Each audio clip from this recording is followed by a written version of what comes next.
بسم اللہ الرحمن الرحیم۔ السلام علیکم۔ ابرار رشید آپ کی خدمت میں ایک مرتبہ پھر حاضر ہے، اور اب خبر یہ ہے کہ ارشد شریف مقتول، ان کی اہلیہ نے ایک ویڈیو پیغام جاری کیا ہے۔ ویسے تو اس ویڈیو پیغام میں بہت سی ایسی باتیں ہیں جن سے اتفاق ہی کیا جا سکتا ہے، جیسے کہ ان کی پرائیویسی کے حوالے سے، لیکن انہوں نے اپنے اس ویڈیو پیغام میں یو اے ای کو یعنی متحدہ عرب امارات کو مجرم قرار دیا ہے۔ وہ کس طرح، وہ ویڈیو تو میں آپ کے ساتھ شیئر کروں گا، لیکن اس سے پہلے میں آپ کو یہ بتا دوں کہ گزشتہ روز ہی D G I S P R lieutenant general Babar Iftikhar Geo جیو ٹیلی ویژن کو ایک بیپر دیتے ہوئے یہ کہا تھا کہ اس بات کا پتہ چلایا جائے، یعنی حکومت سے یہ کہا تھا کہ حکومت اس بات کا پتہ چلائے کہ وہ کون سے حالات تھے جس کے تحت ارشد شریف کو ملک چھوڑنا پڑا، اور کس نے ان کو ملک چھوڑنے کے لیے کہا یا مجبور کیا۔ اور ان کے اس سوال کا جواب تقریباً 2 گھنٹے کے بعد سامنے آ گیا، جب عمران خان پشاور میں ایک تقریب سے خطاب کر رہے تھے، اور اس تقریب سے خطاب کرتے ہوئے عمران خان نے یہ دعویٰ کیا کہ ارشد شریف کو قتل کرنے کی دھمکیاں مل رہی تھیں، اور ان کے پاس یعنی عمران خان کے پاس اس طرح کی معلومات تھی، اطلاعات تھیں کہ ارشد شریف کو قتل کر دیا جائے گا۔ لہٰذا انہوں نے ارشد شریف سے کہا کہ وہ ملک چھوڑ دیں، اور وہ نہیں مانے۔ پھر انہیں دوسری مرتبہ سختی سے کہا کہ میرے پاس یہ معلومات ہیں، اطلاعات ہیں، آپ ملک چھوڑ دیں۔ لہٰذا وہ پاکستان سے دبئی چلے گئے۔ اب یہاں تک تو معاملہ سمجھ میں آتا ہے کہ عمران خان نے ان کو مشورہ دیا یا ان کو مجبور کیا، اور اب D G I S P R کو ان کے سوال کا جواب بھی مل گیا۔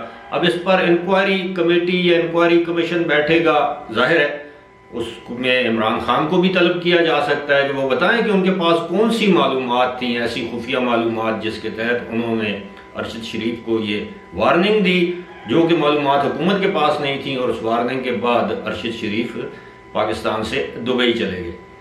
اب اس طرح کی بھی اطلاعات پہلے آئی کہ جناب ارشد شریف برطانیہ گئے، حالانکہ ان کے پاس برطانیہ کا ویزا ہی نہیں تھا۔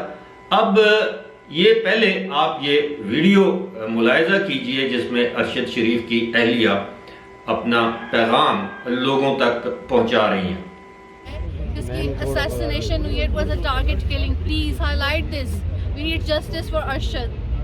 اگر آج وہ کیا ہے تو کل آپ کی اور میری باری ہوگی، اور پلیز ہماری پرائیویسی کا تھوڑا سا خیال رکھیے، ہمارے گھر کے بچوں کی پکچرز نہ لگائیے، صرف بڑوں کا انٹرویو لے اور بڑوں کی چیزیں جو ہیں وہ نشر کریں۔ آپ سب سے ریکویسٹ کرتی ہوں، اور ان کی مغفرت کے لیے دعا کریں۔ He was a very nice person. He was a very generous person. And we have lost the gem. I have request from the authority of Kenya, and I have a concern with the UAE authority, why they have asked to leave UAE. They asked to leave UAE from Arshad. That's a crime. They have sent him in a place, and he is now a victim of all this terrorism. Journalism is not a crime. Please raise your voice. Please. I request you all, raise your voice. اس نے بتایا ہے جس کی assassination ہوئی ہے، it was a target killing. Please highlight this. We need justice for Arshad. اگر آج وہ کیا ہے تو کل آپ کی اور میری باری ہوگی، اور پلیز ہماری پرائیویسی کا تھوڑا سا خیال رکھیے، ہمارے گھر کے بچوں کی پکچرز نہ لگائیے، صرف بڑوں کا انٹرویو لے اور بڑوں کی چیزیں جو ہیں وہ نشر کریں۔ اس ویڈیو میں وہ بتا رہی ہیں کہ ارشد شریف، بلکہ درخواست کر رہی ہیں کہ ارشد شریف کی مغفرت کے لیے دعا کریں، اور اس پر صدائے احتجاج بلند کریں۔ آج ان کی باری ہوئی ہے تو کل کسی اور کی باری ہو سکتی ہے، خدا نخواستہ۔ اور اس کے علاوہ انہوں نے کہا کہ ان کی پرائیویسی کا خیال رکھا جائے، بچوں کے انٹرویوز نہ کیے جائیں، ان کو آن ایئر نہ کیا جائے۔ ساتھ ہی ساتھ انہوں نے کہا کہ جی یہ کرائم ہے یو اے ای کا کہ انہوں نے ارشد شریف کو ملک سے نکلنے کے لیے کہا، اور انہیں یعنی انہوں نے کہا کہ یعنی UAE والوں نے انہیں ایک ایسے غیر محفوظ ملک میں بھیجا جہاں ان کا یہ قتل ہوا یا شہادت ہوئی، بقول ان کے شہادت ہوئی، اور وہ ملک کینیا ہے۔ اب جو لوگ UAE کے وزٹ یا ٹورسٹ ویزا کے حوالے سے واقف ہیں یا وہاں پر وزٹ ویزے پر جاتے ہیں، ان کو معلوم ہے کہ اگر ان کو انٹری دی جائے تو 30 دن تک انٹری ویزے پر وہ UAE میں قیام کر سکتے ہیں، اور اس سے مراد یہ ہے کہ UAE میں جب آپ جاتے ہیں 30 دن کے بعد تو آپ وہ ویزا مزید 30 دن کے لیے ایکسٹینڈ کروا سکتے ہیں، یعنی ٹوٹل 60 دن۔ 10 اگست کو ارشد شریف دبئی پہنچے، اس کا مطلب یہ ہوا کہ وہ 10 ستمبر تک ان کا جو ویزا تھا وہ ویلڈ تھا، یعنی وہ سٹے کر سکتے تھے، بلکہ اگر اگست کا مہینہ آپ 31 کا لگائیں تو پھر اس طرح آپ خود سوچ سکتے ہیں کہ وہ 9 ستمبر تک رہ سکتے تھے۔ اس کے بعد پھر وہ 10 اکتوبر تک وہاں پر قانونی طور پر قیام کر سکتے تھے۔ اس کے بعد UAE کے قوانین کے مطابق ویزا جو ہے وہ مزید ایکسٹینڈ نہیں ہو سکتا، اس کے لیے آپ کو ملک چھوڑنا پڑتا ہے۔ کسی بھی دوسرے ملک میں جا کر وہاں سے دوبارہ ویزے کے لیے اپلائی کریں تو آپ آ سکتے ہیں، until and unless کہ آپ کے پاس وہ جو 5 سال کا ملٹیپل انٹری ٹورسٹ ویزا ہو۔ ان کے پاس وہ بھی نہیں تھا، ریزیڈنٹ ویزا بھی نہیں تھا۔ اب سوالات یہ بھی جنم لیتے ہیں کہ کیا اگر عمران خان چاہتے تو ان کا کوئی دوست عزیز ان کو وہاں پر ریزیڈنس ویزے کے لیے ان کے بیہاف پر اپلائی نہیں کر سکتا تھا؟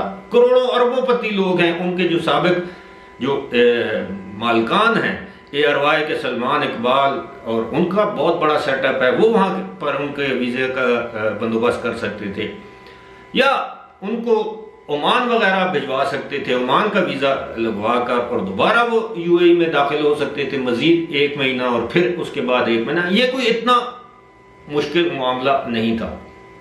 اب ظاہر ہے یہ الزام لگا دینا کہ یہ کرائم کیا ہے UAE کی اتھارٹیز نے، اب آپ اندازہ کیجئے کہ آپ کس طرح، میری تمام ہمدردیاں ان کے ساتھ ہیں، جویریہ جو ان کی بیوہ ہیں ان کے ساتھ ہیں، لیکن مختلف ممالک کے قوانین ہوتے ہیں جو کہ ویزا کے قوانین ہیں، خاص طور پر UAE، سعودی عربیہ، مڈل ایسٹ کے جتنے بھی ممالک ہیں، وہاں پر آپ اوور سٹے کریں گے تو آپ ایبسکانڈر کہلائیں گے، اوور سٹے کرتے ہیں تو آپ کو جرمانہ ادا کرنا پڑتا ہے، پھر یہ بھی ہو سکتا ہے کہ مستقبل میں آپ وہاں پر دوبارہ داخل نہ ہو سکیں۔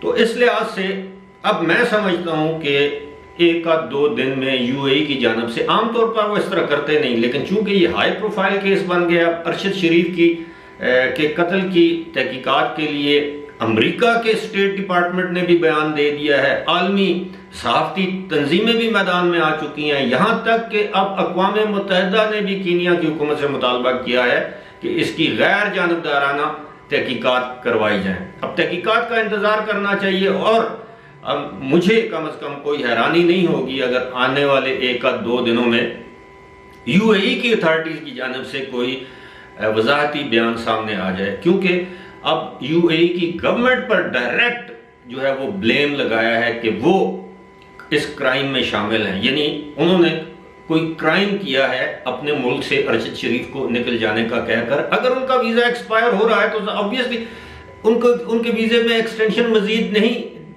دی جا سک رہی ہوگی یا دی گئی ہوگی، تو ظاہر ہے جب آپ کے سٹے میں ایکسٹینشن نہیں دی جا سکتی تو پھر obviously پھر آپ کو وہ ملک چھوڑنا پڑتا ہے، اور اس صورت میں انہوں نے کینیا کو محفوظ مقام سمجھا۔ اب یہ پتہ کرنا چاہیے کہ کینیا میں وہ کس سے رابطے میں تھے، کس کے پاس گئے، ان کا موبائل ہوگا، ان کا لیپ ٹاپ ہوگا، پھر عمران خان کے ساتھ اگر وہ رابطے میں تھے تو ظاہر ہے پھر تحقیقاتی کمیشن عمران خان، یا بعد میں تحقیقات ہوتی ہیں تو عمران خان کا فون بھی فورنسک کے لیے لیا جا سکتا ہے، ارشد شریف کے فون سے بہت سی معلومات اور لیپ ٹاپ سے بہت سی معلومات حاصل کی جا سکتی ہیں۔ تو میں سمجھتا ہوں کہ یہ معاملہ دن بدن اس طرح کے بیانات سے مختلف ممالک کو جب آپ انوالو کر لیتے ہیں تو مزید پیچیدہ ہو جاتا ہے۔ بہرحال تحقیقات جب ہوں گی تو دودھ کا دودھ، پانی کا پانی ہو جائے گا، امید تو یہی ہے، آگے دیکھتے ہیں کیا ہوتا ہے۔ فی الحال مجھے دیجیے اجازت، خدا حافظ۔